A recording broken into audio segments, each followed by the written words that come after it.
अस्सलाम वालेकुम जी, कैसे आप सब? उम्मीद सब ठीक होंगे, खैर आफियत से होंगे, अल्लाह ताला के फजल करम से। जल्दी से आ जाएं जी वो लोग जिनके चेहरे पे पता नहीं कहाँ से इकट्ठा हो के आ जाता है जी ऑयल, और वो लोग जिनके चेहरे भरे पड़े हैं बेशुमार दानों से। आज की वीडियो होने वाली है जी आप लोगों के लिए बहुत ही ज़्यादा स्पेशल वीडियो, तो वीडियो स्किप ना कीजिएगा, एंड तक क्लास में देखिएगा।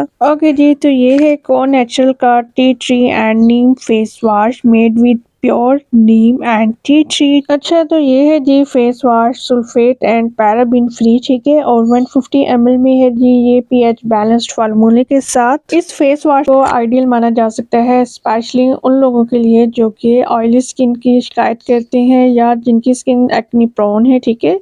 उन लोगों की स्किन पे ये ऐसे वर्क करेगा कि उनको ना तो खारिश होगी ना जलन होगी, किसी भी किस्म की खारिश, जलन, एलर्जी किए बगैर ये आपकी स्किन को क्लीन करता जाएगा, ठीक है, जैसे जैसे आप इसको यूज़ करेंगे। अगर टी ट्री की बात की जाए तो टी ट्री में anti fungal, anti bacterial properties पाई जाती हैं, ठीक है। ये आपके दानों को न सिर्फ ख़त्म करेगा बल्कि दाने बनाने वाले बैक्टीरिया को भी ख़त्म करने में मदद करता है, जो इस फेस वॉश में यूज़ किया गया, ठीक है, टी ट्री।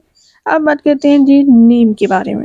नीम की जहाँ तक बात की जाए, इसके ना सिर्फ जिल्द के लिए बहुत सारे फ़वाइद हैं बल्कि बालों के लिए भी ये बहुत मुफीद है। इसके और भी बेशुमार फ़वाइद हैं, बट यहाँ पे हम जस्ट नीम फेस वॉश के बारे में डिस्कस करने वाले हैं कि नीम का किसी भी फेस वॉश में इंग्रेडिएंट अगर यूज़ किया गया है तो इसके क्या फ़वाइद हो सकते हैं। ओके, नीम में anti fungal, anti bacterial and anti inflammatory properties पाई जाती हैं जो आपके स्किन इशू सॉल्व करने में हेल्प कर सकती हैं। वेल जी, ये आपके दानों को कंट्रोल करेगा, आपके दाना बनने वाले बैक्टीरियाज को ख़त्म करने में मदद करेगा। इसके अलावा आपके दाना बनने पे जो फंगस बनना शुरू हो जाती है, एक दाना बनता है फिर वो उसके असरात आगे की तरफ जाते हैं, फिर मज़ीद दाने पे दाने बनते जाते हैं, उन जरासीम को ये कम करता है और आपके जिल्द पे बनने वाली फंगस, एलर्जी और आपके दानों से जो आपको ख़ारिश होती है, ठीक है, उसको कम करने में भी मदद करेगा। अच्छा, जो लोग इसको आम रूटीन में भी यूज़ करना चाहते हैं उनको मैं ये कहूँगी कि आप इसको रात में यूज़ करें, ओके।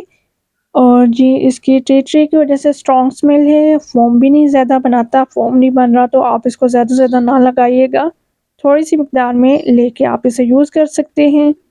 वेल जी, आपको आज की वीडियो कैसी लगी? होप सो अच्छी लगी। अपना रखिएगा ढेर सारा ख्याल। मुझे इजाज़त दीजिए। अल्लाह हाफ़िज़।